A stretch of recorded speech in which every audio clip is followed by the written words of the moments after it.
Well, this review is going to be broken down into 7 different areas as always. So let's get into the very first one, the portability. It only weighs actually 22.5 kilos. So for most people, you shouldn't have a problem lifting this into the boot of your car. But definitely one of the best features about this electric scooter is actually those foldable handlebars. Sometimes they become loose when you're riding, so you just need to give them a squeeze. The stem here is actually rock solid. On the first batch of these, they did give problems and you had to tighten the bolt right down here. But on this batch, no issues at all, no wobble, and there's over 1,500 kilometers on this KUGOO. But of course, another cool feature that has this, you can basically raise the handlebar height to wherever you want. I have it on the lowest setting because I do use the seat most of the time. I think it's probably the best portable electric scooter that I've actually ever had. Okay, the design of this, it actually looks quite nice. It does have RGB lights on both sides of the electric scooter, although I wish there was actually an option to knock them off because I think they draw a bit too much attention. Now, I did see people in the past actually just putting black tape across those RGB lights, so you could do that as an option. Of course, it wouldn't look as nice. This scooter is really only for seated riders. If you have big feet, you're going to find it extremely difficult, particularly if you're riding for a very long time, to get comfortable on this. So you would have to consider that. But again, the tires on this electric scooter are terrible. Let me tell you why. So I actually modded the tires on this electric scooter. These are the stock tires that come with it. They are not 3-inch, even though it states on the website that they are. This is a bit misleading, to be completely honest. They are probably one of the more cheaper hybrid versions of these. Now, I did review the Bogus C1 Pro, and that had actually 3-inch hybrid tires, and I never got a puncture on that electric scooter. So the ones that are supplied for some reason with KUGOO are actually very soft. The walls are extremely soft, but I couldn't actually modify this tire because this mudguard here, it's too narrow, and also the suspension is actually in the way. But I did mod the rear tire. Let me show you. Now, I've been plagued with punctures on this electric scooter. I've had about 3 or 4 punctures, and it is a pain to change. And the reason why it's a pain to change is because the cable on this electric scooter is so short, you hardly have any slack, and it's very awkward. It's not a split rim either, so you're definitely going to have to consider that. But I would highly recommend getting this 3-inch. As you can see, it's completely different compared to the front, and it fits in the back quite perfect. There's no rubbing whatsoever, and I haven't actually had a single puncture since I have changed this. And while I'm here, yes, it looks absolutely nasty, but the rear mudguard on this is absolutely pointless. As you can see, on most of my electric scooters, I end up using Gorilla Tape on the sides and on the back because my back jacket was getting so destroyed. My trousers, my boots was getting destroyed on this electric scooter. And there's just one other small thing. This front light here, it's an absolutely brilliant light. It has 4 LEDs. It's really good, but there's a screw underneath here, and it does kind of rattle when you're riding, so you have to tighten it from time to time. Considering the price of this scooter, that front light is the best one I've actually ever seen on an electric scooter that I've actually had in my hands. But one letdown. Let's talk about the performance. This has a 500 watt motor. It doesn't feel like a 500 watt motor. It more feels like a 350 watt motor. The torque is not that good at all. You will struggle to get up hills over 10 degrees, and I weigh around 82 kilos with all my gear on. Just to give you a bit of perspective, this incline behind me is about 8 to 10 degrees. So we're going to do a 0 start on gear 1.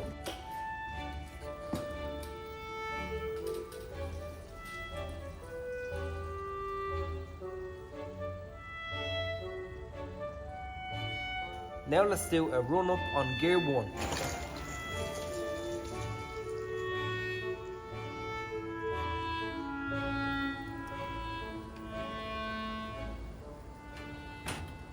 But I guess the speed on it is absolutely great. I mean, I get about 42 kilometers, give or take. And I did do a full range test. Have a look at that video if you want. But I did get 32 kilometer distance, and this is actually the 16 amp hour battery. You can get this in an 18 amp hour battery, and recently that model was actually cheaper. The links of both models of this scooter are just below. They are affiliate links, but they do help me create more content. I get a small kickback. It's not a lot, but it helps you buy more video gear and everything else. So I do appreciate that if you end up purchasing the scooter from any of them links. Okay, so let's talk about the ride comfort. The back suspension on this can actually be modified.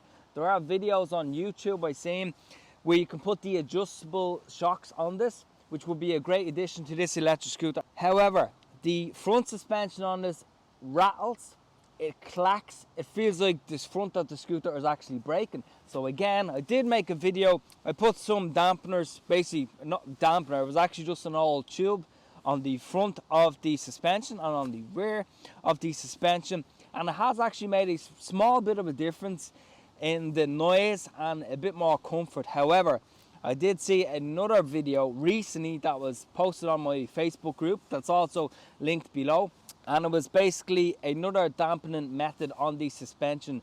So I will post that video as well in the description of this one. It's not in English, you know, but just have a look at it. You can get the idea on how you can improve the suspension. But another good thing that I like about this, it actually has really wide handlebars, so you have a lot of stability there. Now I would suggest changing the grips, because the grips that come with this KUGOO model are really hard rubber. They are so uncomfortable. The grips that I'm using on this is actually the grips from my Varla Pegasus. Okay, so let's talk about the serious subject here, safety. These are the cheapest mechanical brakes you can get. They require constant maintenance, constant adjusting, constant cleaning. They are an absolute pain. I love hydraulic brakes. They're the best thing ever. But mechanical disc brakes sometimes do your head in. And on this electric scooter, I would suggest definitely getting some extra pads from AliExpress. Order them in advance, so when the time comes, you can easily swap them out. Again, I made a video on changing the brake pads. Of course, if you want to make the scooter more water resistant, again, made a video on the water resistance. Have a look at that. But from right out of the get-go, if you live in a country where it rains a lot, I would highly suggest making it a bit more water resistant. Basically, you just need some silicone or some Gorilla Tape, and it'll take you around 10 or 15 minutes, give or take, and you should be good to go. I've had no issues whatsoever with this. I've ridden it in rain, torrential downpours. The scooter has gotten absolutely drenched. And just another small thing, the seat clamp on this can sometimes become loose, so of course you will need to tighten that, because sometimes the seat kind of twists on you, so it's not centered.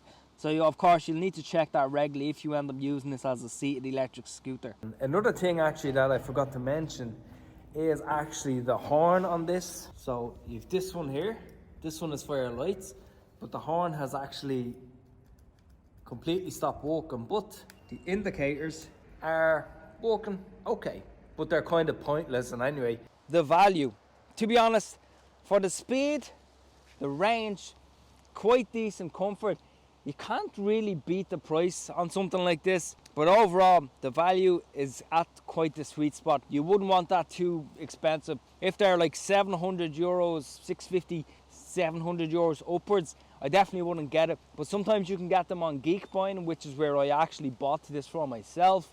And you can get kind of sometimes these coupon codes to actually save additional money on it. So from a value standpoint, it's absolutely brilliant. And well, who is it for? Well, it's actually a good starter electric scooter. It's not suitable for off-roading. It's not suitable for long range. You will have to have a bit of knowledge when it comes to doing small things like adjusting brakes yourself, maybe changing the suspension yourself, especially punctures on that back wheel. It is a nightmare. But I think overall it should suit somebody who is looking to just get into electric scooters. And of course you can adjust the speed yourself, changing your own P settings. Again, I've done a video on that. To be honest, it's a great electric scooter, and I would recommend it if you want to start getting into this type of thing. In the meantime, stay safe, click on the playlist on this electric scooter, and I'll talk to you in the next video.